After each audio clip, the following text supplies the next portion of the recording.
இந்தா பாருங்கள், இவனை வந்து கால் அடிபட்டிருக்குது. எனக்கு வெக்சினும் கால் அடிபட்டதுக்கு எக்ஸ்ரே எடுத்து பார்த்துருக்கோம்.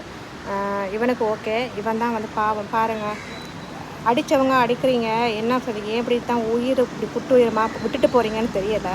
ஆக்சுவலாக அடிக்கிற நீங்கள் உங்களுக்கு மனசாட்சி இல்லாமல் என்ன பண்ணுறீங்க? பைக்கில் இது அடிக்கிறீங்க இல்லையா? திரும்பவும் வந்து அடித்து போட்டுட்டு போனால் கூட அது உயிர் ஒரு நேரத்தில் அது போயிடும்.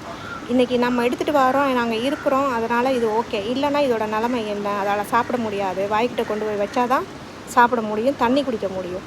இப்படி இருக்கும் பட்சத்தில் இதோட வாழ்க்கை எப்படி வாழும்? சர்வே பண்ணும் ரோட்டில் வாழும். கொஞ்சமாவது யோசிங்க. போகிறவங்க வந்து பைக் ஓட்டுறவங்கள, கார் ஓட்டுறவங்கள பார்த்து போடுங்க. ஏன்னா அது வந்து அஞ்சறிவு வந்து ரோட்டில் தான் அதுக்கு வீடு. நம்மளை மாதிரி பில்டிங் கட்டிட்டு அது வாழ போகிறதில்ல. அது வந்து வீட்டுக்குள்ளே உட்காந்து நம்மளை மாதிரி சொகுசாக இருக்க போகிறதில்ல, ஏசியை போட்டு இருக்க போகிறதில்ல. அவங்க வந்து வெளியில் தான் இருப்பாங்க. குட்டியும் வந்து அவங்க அங்கே தான் வளர்க்கணும், அங்கே தான் அவங்க உயிர் வாழணும்.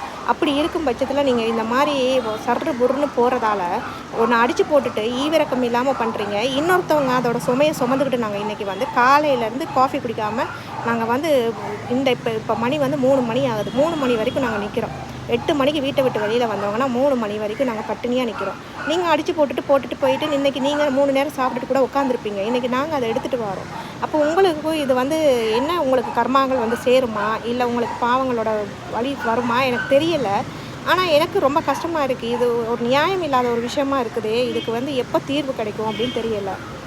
ஒரு ஃபோன் பண்ணால் யாருமே கவர்மெண்ட்டுன்னு நமக்கு ஹெல்ப் பண்ணதில்லை சரி எடுத்துகிட்டு வரதுக்கு. இவங்க பட்டினியாக கிடக்க ஒரு உயிர் கிடக்குதுன்னா அதை பார்த்துட்டு இக்னோர் பண்ணிட்டு போகிறதுக்கும் மற்றவங்கள மாதிரி நம்மளால் முடியுதில்லை. இந்த சுமையை நாங்கள் எவ்வளோ நாளைக்கு சுமந்து நாங்களும் உண்மையாக மன உளைச்சலுக்கு ரொம்ப கஷ்டம் ஆகிறோம். நீங்கள் செய்கிற கொஞ்சம் நேரம் சந்தோஷத்துக்கு ரேஸ் ஓட்டுறீங்க, ரோட்டில் ரேஸ் ஓட்டுறீங்க, அடித்து போட்டுட்டு போகிறீங்க. இதெல்லாம் அப்படின்னா நீங்கள் தானே அதை சுமக்கணும். கொண்டு போய் அட்லீஸ்ட் ஏதாவது ஒரு ஹாஸ்பிட்டலாவது காட்டலாம்ல. எதுவுமே பண்ணாமல் நீங்கள் போட்டுட்டு போகிறீங்களே, அது ஒரு உயிராக உங்களுக்கு தெரியலை. அதை சாப்பிட முடியாட்டி எப்படி? அது தண்ணி சாப்பாடு விடுங்க, தண்ணி குடித்தாவது அதோட உயிரை போகணுமா இல்லையா? அப்படி படுத்த படுக்கே ஆக்கிட்டீங்க. இதோட நிலைமையை பாருங்கள், நீங்களே பாருங்கள். மோஷன் எல்லாமே இப்படி போகுது.